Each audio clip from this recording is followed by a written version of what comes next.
Hello everyone! Good morning sa inyong lahat. Welcome back po sa ating YouTube channel updates. Ayan, so mag-updates po tayo guys ng Nueva Vizcaya, Negros Occidental, Caloocan at Sorsogon. Ayan, so ito po yung ating isusumadang kauna-unahan, Nueva Vizcaya, Negros Occidental, Caloocan at Sorsogon. So okay, mag-start na po tayo guys sa Nueva Vizcaya. Okay. Ang lumabas po kahapon, 29, 9:31, 30:33, 38, 12. So, yan po yung lumabas kahapon ng mula umaga at hanggang gabi. So, ngayon guys ay pitsa 30. Okay? So, pag malapit na po ang katapusan ng buwan, sabi ko nga sa inyo, kadalasan talaga is yung mga mabababang numero or yung mga huling numbers ng buwan. Halimbawa, 30, 31. Yun po yung kadalasan na pinapalabas kapag malapit nang matapos ang buwan. Hindi ba? So, lagi ko po yan sa inyong tinuturo. So, tulad po nga dito, lumabas na yung 31 at saka yung 30. Yung mga huling buwan. Tapos, yung mga mababa na naman yan. Halimbawa, 3, mga ganun. 3, 1, mga ganyan guys. So, ngayon guys, may nakita tayo dito, pwede siyang mag-3 dahil nga nag-30 tapos nag-12. So, meron pong chance si 3. Okay, so 3. Itong 33, anong gawin natin yan? Tingnan nyo dito, 31, 32, 33, tapos 30. So, baka siya mag-29. Okay, so meron na tayo nakuha, pwede siyang mag-3, pwede siyang mag-29. Okay, so ilagay natin si 11. At yung 33 ay gawin natin siyang 15. Ayan. So ito po yung ating sumada. 3, 29, 11 at 15.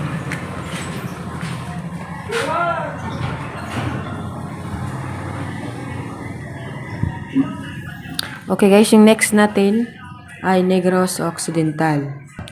Okay, so Negros Occidental na po tayo. So, ang lumabas naman po kahapon sa Negros Occidental ay 30 Gs, 5:30 at 32:28. So, Gs, 30-30, dala-dalawa, and then yung 20. Ngayong araw po ay 30. So, try natin guys si 3. Gawin natin 3 guys, si dalawang 30. Okay, so gawin natin siyang 3. Pabalikin natin si 32. Okay, so 19 tayo. Kung meron sa inyo guys pumpyang, pwede po sa inyo magpumpyang kasi nagkapit na siya ng 2 beses. So meron din po siyang chance na magpumpyang. Okay, so 3, 42, 19, 29. Okay. So, may tanong kung ano po ba yung pwedeng maging pumpyang. Mahirap pong hulaan ng pumpyang So, try na lang natin guys si 3. Okay. So, next natin na sumada dito ay STL ng Caloocan. So, sa Caloocan na tayo. Ang lumabas po kahapon ay 17:25, 5:26, 7:18. So, ayan. So, ibig sabihin niyan guys, yung 17, kaya nag-26. Okay, sumada po yan ng 8. Tingnan nyo, 17, 8, saka yung 26. Mga 8 yan. Ito naman 25 ay sumada yan ng 7, kaya naglabas si 7. Okay, so dito naman tayo sa pitcha 30. Meron ditong 18, sumada po yan ng 9. So, pwede siya guys mag-9. Okay, 1, 2, 3. So, yung 26 guys, pa-slide natin. 26, 9. Ano ay? 25, 34, 7. Mga sumada po yan ng 7. So, ang wala po dyan sa sumada ngayon ay ang 16. Tapos, sa sumada naman guys ng 8, 17, 18, 26. Ang nawawala ay si 35. Okay. So, ito po yung ating sumada. Sa steel po ng Caloocan to guys 26, 9, 16 at 35. Okay. Last natin dito sa baba ay STL ng Sorsogon. Okay, sa Sorsogon naman tayo.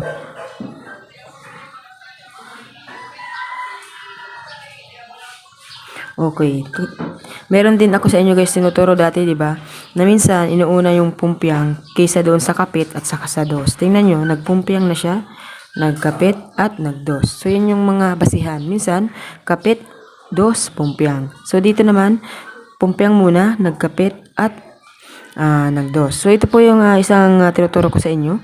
Once na nauna guys si kapit, ay si Pumpiang, tapos wala pa po kayo nakikitang kapit. So, ibig sabihin, ang susunod na lalabas is yung kapit.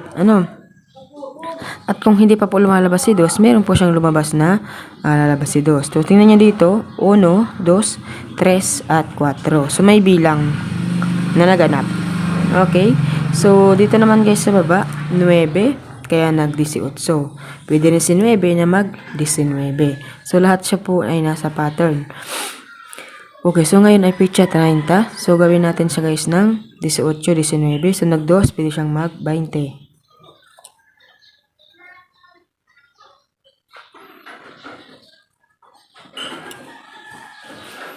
Okay, so 20.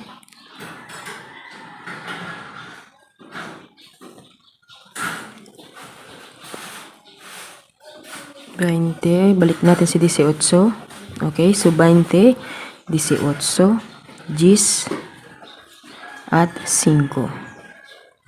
Ayan. So, meron na tayo ditong sumada, guys. Meron po tayong 20, 18, 10, at 5. So, yan ang ating sumada update po dito sa Sorsogon at sa Caloocan, Negros Occidental at Nueva Vizcaya. So, yan lamang po guys. Maraming salamat po and good luck po sa inyong lahat.